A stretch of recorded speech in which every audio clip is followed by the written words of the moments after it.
in February. Yeah, I'm auditioning this year. Oh, you are auditioning, but to pre-college, right? Yeah. Not college, because I'm talking about college, you know. Oh wow. Very good, bravo. Okay, so it's already so good. Let me show you a few little things. Let me work with you on one of the first aspects. Sorry, could you mind? We'll have to go back and forth a little bit, right? So once, your sound is beautiful, but we can make it better in terms of singing, right? Have you ever heard from your teacher saying you need to sing your melody? Sing your melody. Yeah. Yeah? Yeah. It's a very common term. And what I find out, most of students have no idea what teachers want from them when they say sing. So when somebody says sing, what does it mean? What do they want from you? Like you have to express the melody so that like it's in like a line and a phrase, so it's singable. Yeah, but because what, usually what do we actually do differently from, let's say you just played and I'm saying your melody is good, but I would love to hear more singing quality. What does it mean? What do I want? What would you do differently? Maybe I would go deeper into the note and have like a slower attack into the note. So that's great. I mean, what you're describing is a very sophisticated way of saying just to play melody louder, just the melody, right? Deeper into the note, meaning it'll be more sound in the end, right? So this is one sound, which is fine, right? But the deeper sound,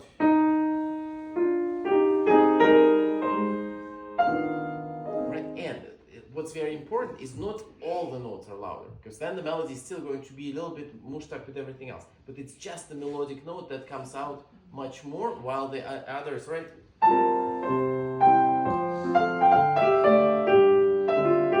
Versus,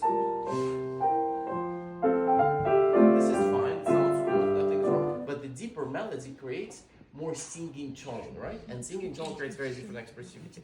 That's one. Two, how do we create most beautiful legato on piano? That's a very important question, right?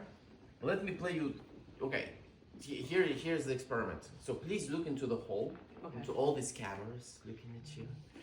And so I'm going to play for you two versions, version number one, version number two. Tell me which one sounds more legato, all right? So this is version number one. This is version number two. Number one.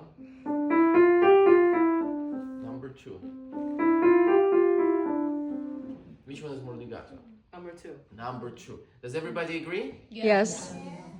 So good when everybody agrees. All right, it's exactly correct. So what teachers teach us, legato is connecting one note to another.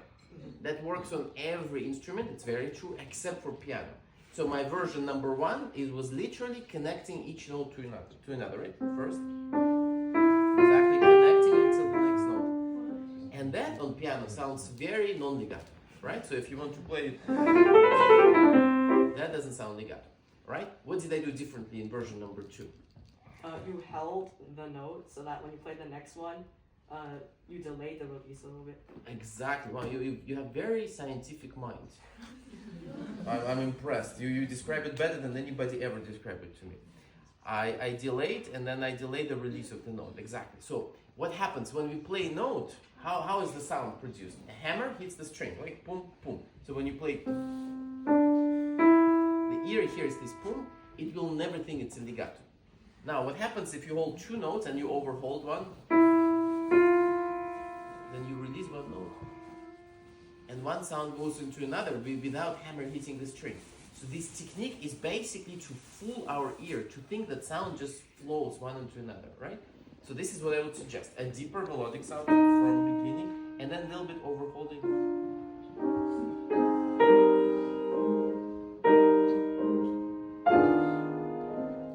Versus, you hear difference? Yeah, let's try. It's not so easy though. Let's try first on 5 notes. So 5 notes. Right? It's a very it's a very different type of technique. So it's not something we can do right away, but let's try. So holding longer. Good. Feels weird, right? So remember, right? So there's always 2 notes.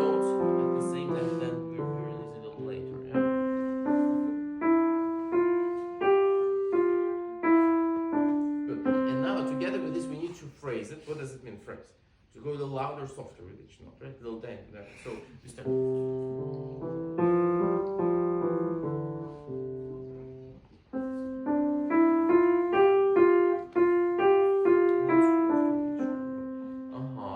Good, better.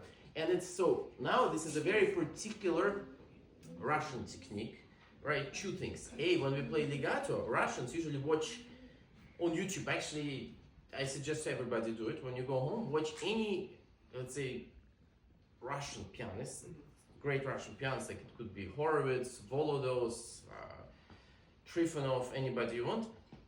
What the technique is teaching us Russian piano technique is when you play legato, you specifically train your fingers to be very flat.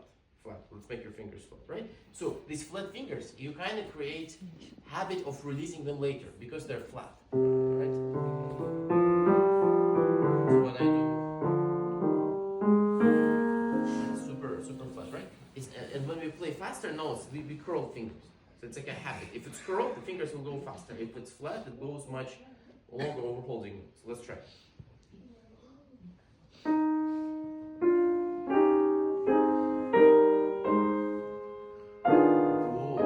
With pedal, of course, right? Great. Yeah, that's it. And then the last secret. What is a slur? A slur? A slur. Connecting two notes together. Well, yes, but a slur is basically what helps us to show legato, right? It's a little line above notes. And the general rule is at the end of any slur, how do we play last note?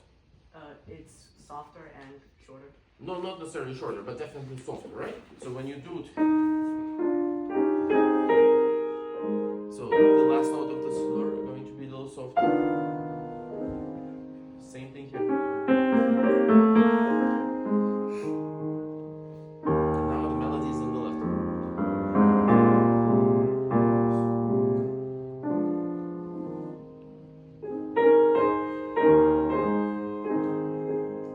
Right, so the last note is always a little bit less. It will create a sense of legato.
You do correct thing. You always make start more la, mi, re, la. You make it diminuendo. But at some point you need to pick up go back to crescendo because otherwise if it's always diminuendo, ends of phrases become a little bit dangerous to play because they're a little too soft. Yeah?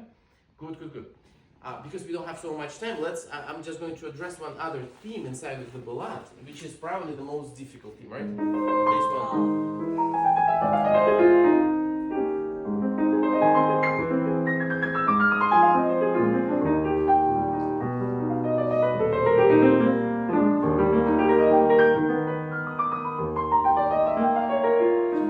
This one.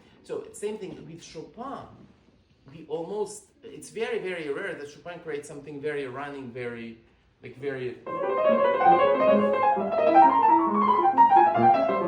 Right, so something with finger. With Chopin, anything technical, we want to be much more singing, much more legato, rather than just virtuosic, the way many other composers do, right? So this is the same idea.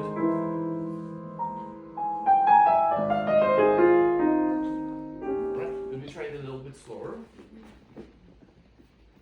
And everything is true.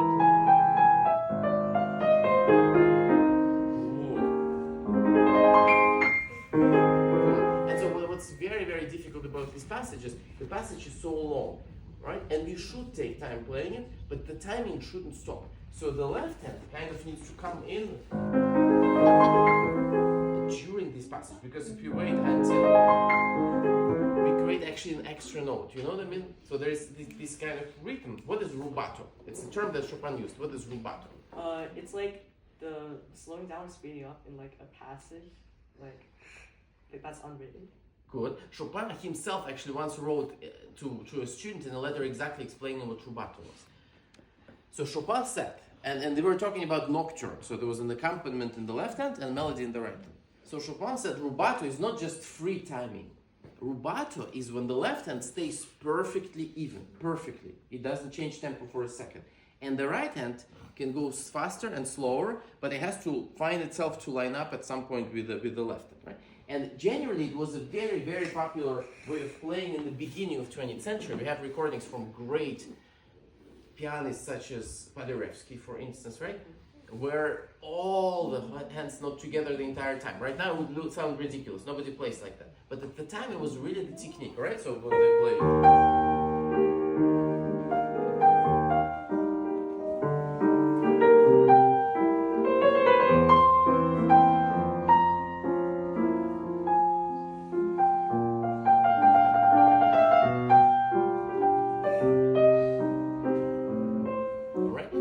goes even, but the right is backward, however it wants, right? Now most teachers will start screaming at you, together, hands together, right? But at that point, it was a technique. So this is the idea. So what's the difficult part? When you start this, right? So then there is no rhythmical delay. Can we try? It's probably too hard to do it on the spot, but at home you can practice too.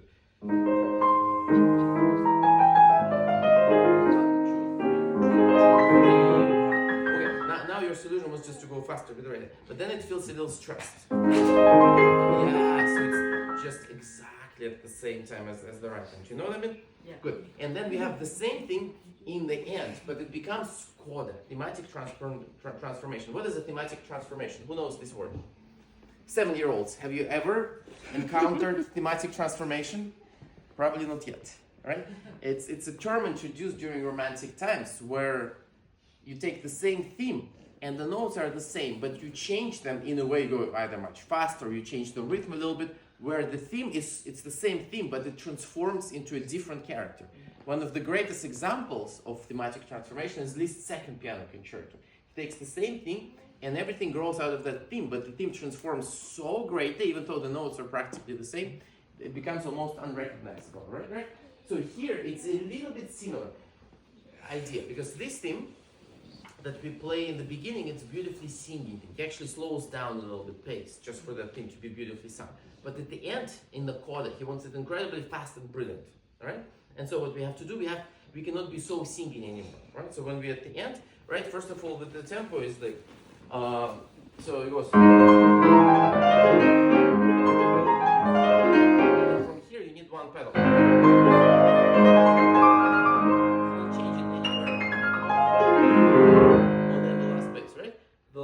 Let's try.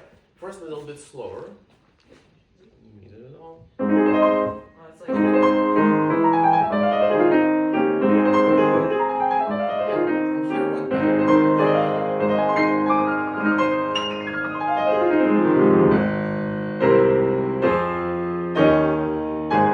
So that's the idea. At first you play it incredibly beautifully singing lyrical, right? And the end it becomes this brilliant forward. So don't try to match it or so. It's actually very different character, even though the notes are the same, right? And the more pedal, why do we use so much pedal tempo? Because it natural sound amplifier, energy amplifier, right? So that's what he wants. He actually, the Paderewski edition, they put one pedal the whole last line, right? So if you look at it, that's how they expect you to play it, yeah? Right, wonderful to hear you. Great job, bravo.